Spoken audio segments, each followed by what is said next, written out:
The night had been long, but for Mara Lewis, it was finally supposed to end. The soft hum of the coolers echoed through the quiet convenience store, and the smell of coffee grounds lingered in the air. Outside, the world looked calm beneath the pale light of the setting sun. She was wiping down the counter, exhausted but content, ready to turn off the lights and lock up. But fate had other plans, the kind that can twist an ordinary night into something unforgettable. Because just as Mara reached for the key to close the register, the doorbell chimed, and 3 men walked in. Before she could greet them, she felt something cold, not from the air conditioning, but from their eyes. The tall one in front smirked, his boots thudding against the tiled floor. "We're not here to buy," he said with a grin that made her stomach twist. His 2 friends followed close behind, laughing under their breath, their shadows long across the floor. Mara's heart began to race.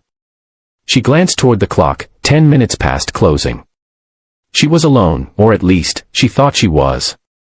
If you believe kindness, courage, and standing up for what's right can still change the world, then please take a moment to like, comment, share, and subscribe to Kindness Corner.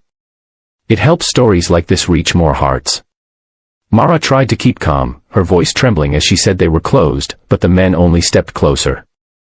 The one with the leather jacket, his name tag read Kyle, laughed. "Closed?" he echoed mockingly. "We're just getting started." One of them leaned on the counter, pretending to study the candy bars, while the third, wearing a red flannel, moved closer toward the side aisle, blocking her exit. The air felt heavy, suffocating. She thought of her mother, who was home waiting, and how she always said, "You never know who walks into your life, some to hurt you, some to save you." Her trembling hands clutched the counter as Kyle leaned closer, his breath reeking of alcohol. "What's wrong, sweetheart?" "Nervous," he taunted. When she didn't answer, he grabbed the front of her red shirt, yanking her forward. The fabric tore near the collar with a sharp sound that broke her inside more than the cloth ever could. She gasped, stumbling back, trying to pull free, but his grip was tight. The other 2 burst into laughter, loud, mocking, cruel. "Guess we found some entertainment tonight," one sneered. Tears filled her eyes, but she fought them back. She couldn't give them that satisfaction. She tried to think, to reach for something, anything, but fear froze her in place. Then, as if the universe had heard her silent cry, a sound came from the back of the store. A soft thud. A step. And then another. The gang turned their heads, confused.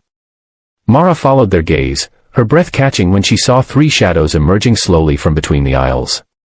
They moved with calm precision, heavy boots echoing against the clean tiles.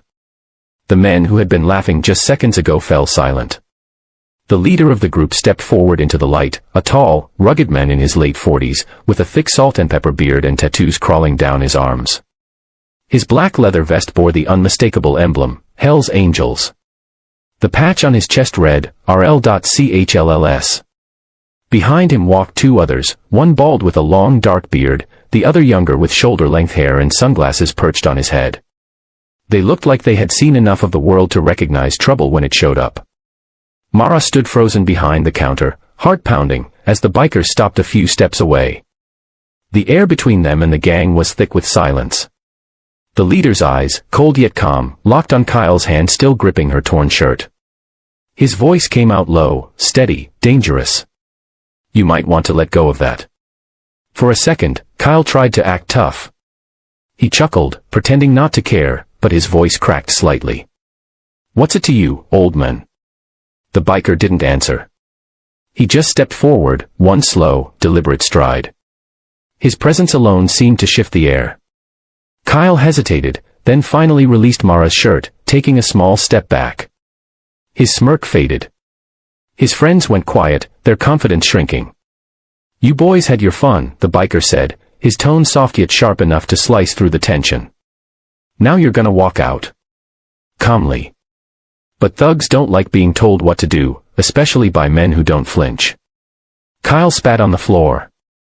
"You think you can scare us?" he snapped, though his voice trembled.